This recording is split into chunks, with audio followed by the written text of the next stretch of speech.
আজকে যে 5টি ভুলের কথা বলবো, যদি আপনি ভুল করেও কোনো একটা ফেসবুকে করে বসেন, তাহলে ফেসবুক থেকে আপনি জীবনেও একটা টাকাও কিন্তু ইনকাম করতে পারবেন না। তো কোন ভুলগুলি আপনি করবেন না, তার জন্য আমি কি করবো, প্রথমে চলে আসলাম ফেসবুকে। আপনিও চলে আসবেন ফেসবুকে। আপনার আইডি হলে আইডি, পেজ হলে পেজে আসবেন। আসার পরে আপনি এইখান থেকে প্রথমে দেখতে পাবেন আপনার ফেসবুকের যে এখানে প্রোফাইল থাকবে, এই যে ছোট্ট করে এখানে প্রোফাইল, আপনি এইখানে ক্লিক করবেন। তো প্রোফাইলে ক্লিক করার পরে আপনি কি করবেন, এখান থেকে দেখবেন ড্যাশবোর্ড নামে একটি অপশন, আপনি এই ড্যাশবোর্ডে ক্লিক করবেন।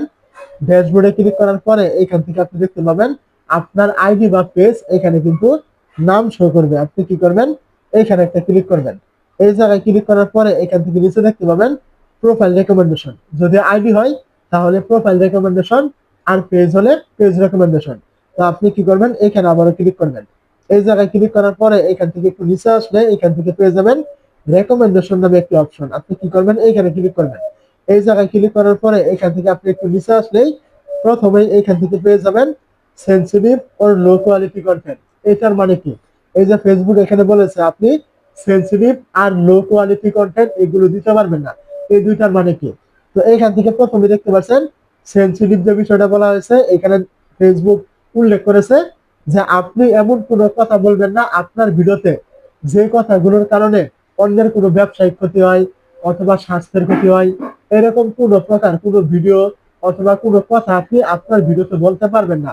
যদি এরকম কোনো কথা শুনতে ফেসবুক বুঝতে পারে আপনি কোনো ভিডিওতে বলেছেন, তাহলে কিন্তু আপনার এইখান থেকে এই যে রেকমেন্ডেশন রয়েছে আপনার আইডি বা পেজ, এই রেকমেন্ডেশন কিন্তু তুলে দিবে ফেসবুক। এই রেকমেন্ডেশন যখন ফেসবুক তুলে দিবে, ওই সময় আপনার এই পেজ বা এই আইডির ভিডিওগুলি জিন্দিগিতে কখনো ফরিত যাবে না, কখনো আপনার ভিডিওগুলি ভাইরালও কিন্তু হবে না। তো এই রেকমেন্ডেশনটা কিন্তু প্রত্যেকটা ফেসবুক ক্রিয়েটরের জন্য কিন্তু খুবই গুরুত্বপূর্ণ, এটা আপনি মনে রাখবেন। তো তারপরে এখান থেকে আরেকটি বিষয় দেখতে পাচ্ছেন, বলা হয়েছে লো কোয়ালিটি কন্টেন্ট। এর মানে কি, এর মানে হলো আপনি এইখানে নিজস্ব কন্টেন্ট আপলোড করবেন। এখানে আপনি অন্যের কোনো কন্টেন্ট বা অন্য কোনো সোশ্যাল মিডিয়া থেকে কোনো কন্টেন্ট ডাউনলোড করে আপনার পেজ বা আইডিতে আপনি দিতে পারবেন না। এখানে কিন্তু একদম ফেসবুক উল্লেখ করে দিয়েছে আনঅরিজিনাল কন্টেন্ট আপনি এখানে আপলোড করতে পারবেন না, আপনার নিজস্ব আপলোড করতে হবে। তো এটা ছিল আপনার একটা ভুল, এরকম কোনো ভুল আপনি করবেন না। তারপরে এখান থেকে আরেকটু নিচে আসলে দেখতে পাবেন ক্লিক বেট নামে একটি অপশন এখান থেকে বলা হয়েছে। তো এই ক্লিক বেট বলতে কি বুঝিয়েছে ফেসবুক, আমরা এমন অনেকে রয়েছি, অনেকেই দেখবেন ভিডিও দিয়েছে একরকম, টাইটেল লিখেছে আরেক রকম, থাম্বনেল দিয়েছে আরেক রকম। মানে ক্লিক বেট, এখানে আপনি ভিডিওর সাথে থাম্বনেলের কোনো মিল নেই, থাম্বনেলের সাথে টাইটেলের কোনো মিল নেই, একটার সাথে আরেকটার কোনো মিল নেই, অথবা ভিডিওতে দেখিয়েছেন একটা বলেছেন আরেকটা। যদি এরকম কোনো ক্লিক বেট আপনি করেন বেশি পরিমাণ ভিউজ পাওয়ার আশায় অথবা ভিডিও ভাইরাল করার আশায়, ফেসবুক অ্যালগোরিদম পুরো কমে যদি এটা বুঝে, তাহলে কিন্তু আপনার এই রেকমেন্ডেশনটা কিন্তু ফেসবুক তুলে দিবে। আর রেকমেন্ডেশন তুলে দিলে আপনার ভিডিও ভাইরাল হবে না, আপনার ভিডিওগুলো কখনো ফরিত যাবে না, আপনি কখনো ইনকামও কিন্তু করতে পারবেন না। অবশ্যই আমার কথা বুঝতে পেরেছেন। তারপরে এখান থেকে দেখতে পাচ্ছেন আরেকটু নিচে আসলে এখান থেকে দেখতে পাবেন ফলস অর মিসলিডিং ইনফরমেশন। এটার মানে কি, এটার মানে হলো আপনি কোনো প্রকার কোনো মিথ্যা গুজব আপনি ছড়াতে পারবেন না আপনার ফেসবুক ভিডিওতে। আমরা এমন অনেকে রয়েছে হুদাই কোনো জিনিস ঘটে নাই, কোনো একটা যদিও ঘটে অল্প একটু ঘটে আরেকটু আমরা বানিয়ে দিয়ে দিই। যদি আপনি এরকমটা করেন এবং ফেসবুক যদি বুঝে যে আপনি যে ঘটনা নিয়ে কথা আপনি বলছেন ওই রকম কোনো ঘটনা বাস্তবে ঘটেই নাই, আপনি কারো নামে মিথ্যা গুজব ছড়াচ্ছেন, এরকমটা যদি কোনো ক্রমে বুঝে ফেলে, তাহলে কিন্তু আপনার এখান থেকে সমস্যা হবে। কি সমস্যা হবে আমি কিন্তু বলে দিয়েছি। তারপরে এখান থেকে বলা আছে দেখতে পাচ্ছেন মিসলিডিং ইনফরমেশন। এটার মানে কি, মানে আপনি ভিডিও দিবেন, ভিডিওতে টাইটেল দিবেন, ওই যে আমি আগে বললাম একটার সাথে আরেকটা কোনো মিল নেই।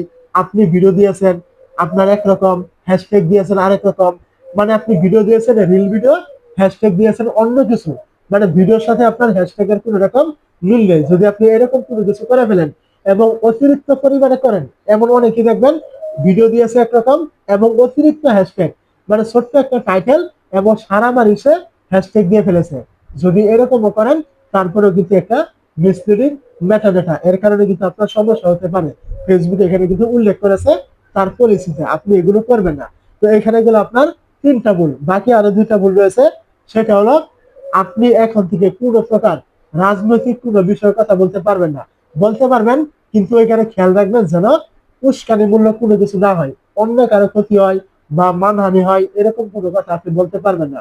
কিছুদিন আগেও আমাকে একজন কমেন্ট করেছে, ভাই আমার পেজের মনিটাইজ চলে গিয়েছে। পরে আমি ঘাটাঘাটি করে দেখলাম সে একটা রাস্তা নিয়ে কথা বলেছে, মানে রাস্তা ভালো নয়, উমুক দোষ উমুক দোষ, উমুক প্রতিনিধি ভালো না, উমুক চেয়ারম্যান মেম্বার ভালো না, এই টাইপের কথাগুলো সে বলেছে।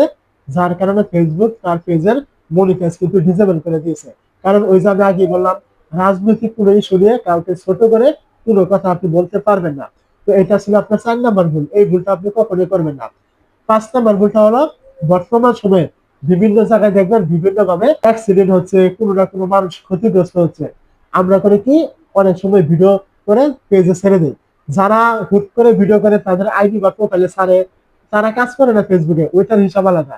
আপনি কাজ করছেন, আপনি যদি মনে করেন এরকম একটা দুর্ঘটনা আমি ভিডিও করে ছেড়ে দিলে ভিডিওটা ভাইরাল হবে, আমার পেজটা গ্রো করবে, আপনি এটা করতে পারবেন। কিন্তু ওইখানে যে আপনার ব্লাড গুলো থাকবে, ওইগুলো যেন আপনার ব্লার করে দেওয়া হয়, এটার জন্য আপনি একদম সরাসরি না দেখান। যদি এরকম করেন তাহলে কিন্তু আপনার পেজটা সঙ্গে সঙ্গে রিমুভ করা হবে। এইরকম পলিসি কিন্তু খুবই মারাত্মক টাইপের হয়ে থাকে।